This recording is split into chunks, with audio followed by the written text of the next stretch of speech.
project before I go to school. What's it on? Well, it's a pretty big topic. Do you want me to show you the different parts? Sure. Okay, well, 5 million is a pretty big number, right? Right.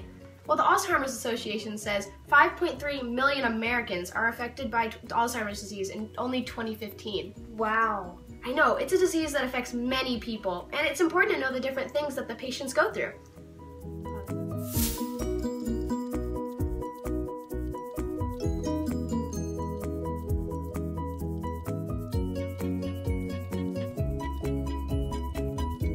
One thing that's always interested me is the medications the patients take.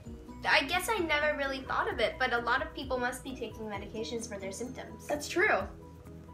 There are probably a lot of different medications, right? Yeah, that's part of what I was trying to figure out for my project. I wanted to find out what medications are taken by the Alzheimer's patients and how they affected the users, and how they affected the people in their everyday lives. That's a very in-depth question. How do you start to find your answer? Well, first you need to know what common medications are taken by Alzheimer's patients. Here, I'll show you.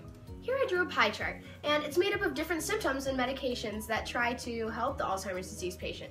It's not based on data or all of the symptoms an Alzheimer's patient faces, but here it shows the 3 big parts of an Alzheimer's patient's life affected.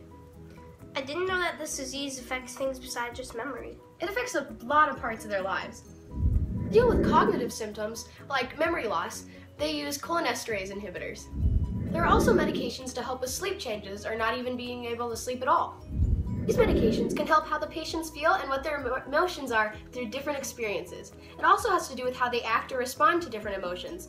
They use things like Abilify, and cholinesterase inhibitors are also used.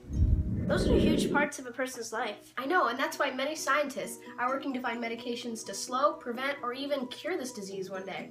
Do you think you could break down one of these medications for us? Sure.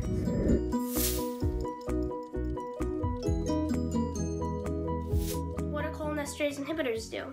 Well, they're mainly used for behavioral and psychological symptoms. So this medicine can be very helpful to patients if it works for them and their symptoms. Yeah, but there are some side effects like gastrointestinal symptoms, low heart rate, or other cardiac symptoms. Is this a new type of medicine? Well, they've been testing it for a while, but there's always more you can learn about. True, good point. Another aspect of a patient's life that is affected by Alzheimer's disease is their life with their friends and family. Does it just affect the patient? No, it can affect anyone that knows them. For example, some caregivers can feel guilty because they realize they shouldn't have gotten mad at a patient in the past because they couldn't help what they did. Oh, okay. And also sometimes people feel bad because they might have made a promise, but they can't always fulfill these things because it would be harder to tell the patient than tell the truth. People would feel sad because they're losing a dear family member. They could feel mad because they feel like no one's helping them, but there's no cure.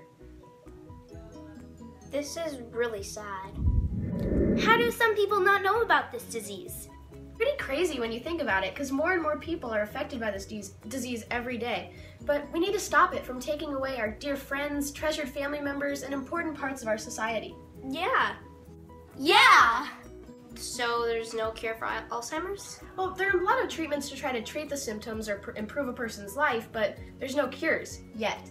I hope a cure is found soon. People always hope, but we are the future. We can make a change. We are the change. Whoa, that was deep. Thanks, I hope my teacher likes it.